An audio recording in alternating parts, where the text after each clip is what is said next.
ஒரே நாடு ஒரே தேர்தல் மசோதா தொடர்பா நாடாளுமன்றத்தில் பெரிய விவாதம் போயிட்டு இருக்கிற சமயத்தில் உள்துறை அமைச்சரான அமித்ஷா அம்பேத்கர் அவர்களை அவமதிச்சிட்டார் அப்படின்னு சொல்லி எதிர்கட்சிகள் போராட்டம் பண்ணிட்டு இருக்கிற சமயத்தில் உத்தரப்பிரதேச மாநிலத்தில் சட்டசபைக்கு முன்னாடி காங்கிரஸ் சார்பில் ஒரு போராட்டம் நடந்துட்டு இருக்குது. முதலமைச்சர் யோகி ஆதித்யநாத்துக்கு எதிராக அந்த போராட்டம் நடைபெற்று இருக்குது அப்படின்னு சொல்லலாம். விவசாயிகளுக்கு எதிராகவும் பெண்களுக்கு எதிராகவும் இங்க பல்வேறு சம்பவங்கள் நடைபெற்று இருக்குது அப்படின்னு சொல்லி அந்த போராட்டத்தை நடத்திட்டு இருக்காங்க. பிரியங்கா காந்தி அவர்களை பத்தி தப்பா பேசிட்டாரு அப்படின்னு சொல்லி அந்த போராட்டம் நடத்துறாங்க. என்ன விஷயம்னு பார்க்கும்போது அண்மையில பிரியங்கா காந்தி அவர்கள் பாலஸ்தீனத்தை ஆதரிச்சு பாலஸ்தீனம் அப்படிங்கிற பேர் பொறிக்கப்பட்டிருந்த ஒரு பேக்கை பாராளுமன்றத்துக்கு எடுத்துட்டு போயிருந்தாங்க. அந்த போட்டோ கூட வைரலா மாறிட்டு இருந்துச்சு. இதை பார்த்துட்டு தான் யோகி ஆதித்யநாத் என்ன பண்ணாருன்னா, பிரியங்கா காந்தி அவர்களுடைய பேரை சொல்லாம ஒரு காங்கிரஸ் லீடர் பாலஸ்தீனத்தை ஆதரிக்கிறதா சொல்றாங்க.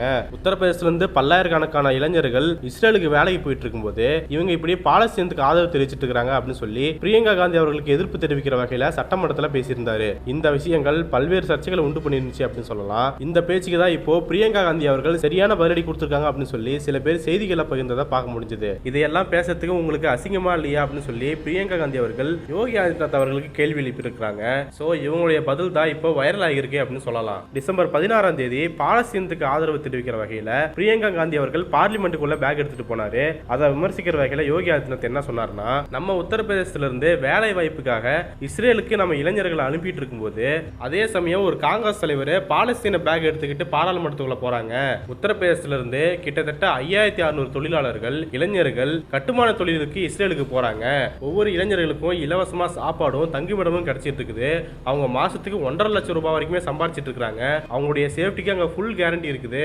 ஆனா நாமெல்லாம் இஸ்ரேலுக்கு இளைஞர்கள் அனுப்புனா இஸ்ரேல் தாக்கக்கூடிய பாலஸ்தீனத்துக்கு இவங்க ஆதரவு தெரிவிக்கிறாங்க பாருங்க அப்படின்னு சொல்லி பிரியங்கா காந்தியை எதிர்த்து யோகி ஆதித்யநாத் அவர்கள் சட்டமன்றத்தில் பேசியிருந்தாரு. இந்த பேச்சுக்கு தான் இப்போ பிரியங்கா காந்தி பதில் கொடுத்திருக்காங்க.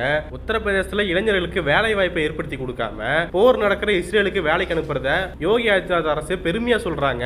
அது ஒரு அச்சீவ்மெண்ட் மாரி எல்லாம் பேசுறாங்க.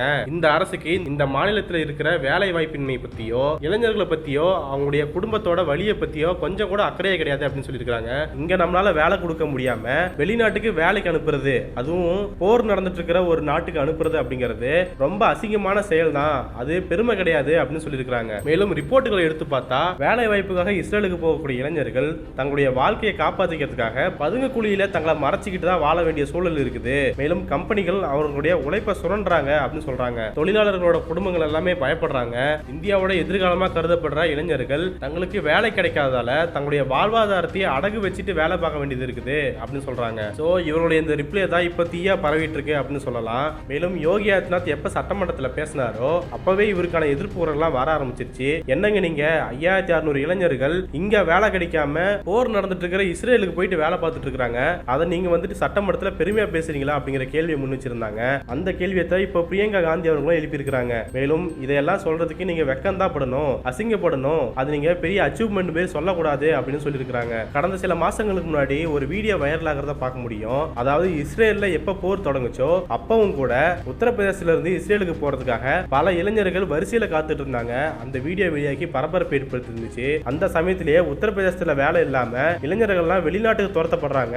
வெளிநாட்டுல போயாவது தங்களுடைய வாழ்வாதாரத்தை காப்பாற்றிக்கிறதுக்காக இளைஞர்கள் பாடுபடுறாங்க அப்படின்னு சொல்லி பலரும் பதிவிட்டுறதா பார்க்க முடிஞ்சது. சோ இப்படிப்பட்ட கடினமான சூழல் இருக்கும்போது ஒரு மாநிலத்தோட முதலமைச்சர் நாங்களாம் பாத்தீங்களா 5600 பேரை வெளிநாட்டுக்கெல்லாம் வேலைக்கு அனுப்புறோம் அப்படின்னு சொல்லி பெருமையா பேசுறாரு. இவர் என்னமோ ஐடிக்கு படிக்க வச்ச மாதிரியும் அவங்க ஆன் சைட்டுக்கு போய் வெளிநாட்டுல செட்டில் ஆன மாதிரியும் பேசிட்டு இருக்காரு. கட்டுமான பணிகள் அப்படிங்கிறது அவ்வளவு மோசமான பணியெல்லாம் கிடையாது. ஆனா நம்முடைய சொந்த மாநிலத்துல எந்த வேலையும் கிடைக்காம வெளிநாட்டுல போயிட்டு உழைப்பு சுரண்டலுக்கு உள்ளாகி போர் பயத்திலே வாழ்ந்து அடுத்த நாள் வேலைக்கு போவோமா இல்லையா அப்படின்னு சொல்லி உத்தரவாதம் இல்லாம குடும்பத்தாரையும் பயத்திலே வச்சிட்டு இருக்கிற கஷ்டம் அவங்களுக்கு தான் தெரியும். ஆனா இதையெல்லாம் புரிஞ்சிக்காத யோகி அவர்கள் பிரியங்கா காந்தி அவர்களை எதிர்கொள்ளணும், அவங்க பேக் எடுத்துட்டு போனதை விமர்சனம் பண்ணணும் அப்படிங்கிற ஒரே காரணத்துக்காக இந்த மோசமான விஷயத்தை எல்லாமே பெருமையா வேற பேசிட்டு இருக்காரு. அதுக்கு அவர் ஒரு மோசமான உதாரணத்தை வேற சொன்னாருங்க. அண்மையில இஸ்ரேலோட வெளியுறவுத்துறை அதிகாரி நம்ம உத்தரப்பிரதேசத்துக்கு வந்துட்டு போனாரு. எங்களுக்கு இந்த மாநிலத்தில இருந்து பெருவாரியான இளைஞர்கள் இன்னும் தேவைப்படுறாங்க, அவங்க நல்லா வேலை செய்யறாங்க, இந்த இளைஞர்களோட திறமையை உலகமே பார்க்க ஆரம்பிச்சிருக்குது.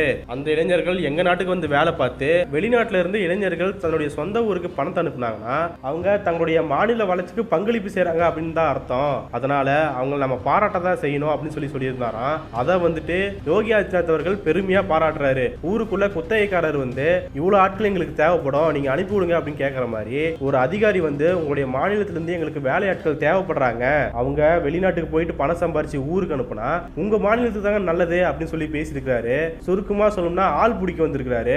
ஆனா அதையும் புரிஞ்சுக்காத யோகி ஆதித்யநாத் அவர்கள் இதையும் பெருமையா பேசிட்டு இருக்காரு. இதெல்லாம் எதுக்கு? அந்த ஒத்த பேகுக்காக தான். சோ இந்த வெத்து பேச்சுகள் எல்லாத்தையும் தான் இப்ப பிரியங்கா காந்தி அவர்கள் முறிச்சு போட்டுருக்காங்க அப்படின்னு சொல்லலாம். இந்த பாலஸ்தீன பேக் மட்டும் இல்லாம அதுக்கு முன்னாடியே அதானியை பத்தி பேசுறதுக்காக நாடாளுமன்றத்தில் நடந்த போராட்டத்துல அதானியும் மோடியும் ஒன்றுதான் அப்படிங்கிற வகையில அதானியும் மோடியும் ஒன்னா இருக்கிற மாதிரி ஒரு புகைப்படத்தை பதிஞ்ச பேக்கை பார்லிமெண்ட்டுக்கு எடுத்துட்டு போயிருந்தாங்க.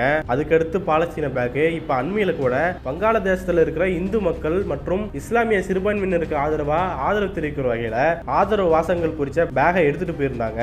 சோ பிரியங்கா காந்தி அவர்கள் கொண்டு போற பேக்கே ரொம்ப முக்கியத்துவமா மாறிட்டு இருக்கிற சமயத்துல அதெல்லாம் எப்படி எதிர்கொள்றது அப்படின்னு தெரியாம யோகி ஆதித்யநாத் அவர்கள் இப்படிப்பட்ட முத்துகளை உதிர்த்தி வச்சிருக்கிறார் அப்படின்னு சொல்லலாம். பாலஸ்தீன பேக்கை கவனிச்சு சட்டமன்றம் வரைக்கும் பேசக்கூடிய யோகி அவர்கள் அதே சமயம் அதானி மோடியை பத்தி ஒரு பேக் எடுத்துட்டு போயிருந்தாங்களே அந்த விஷயத்தை பத்தி பேசுவாரா?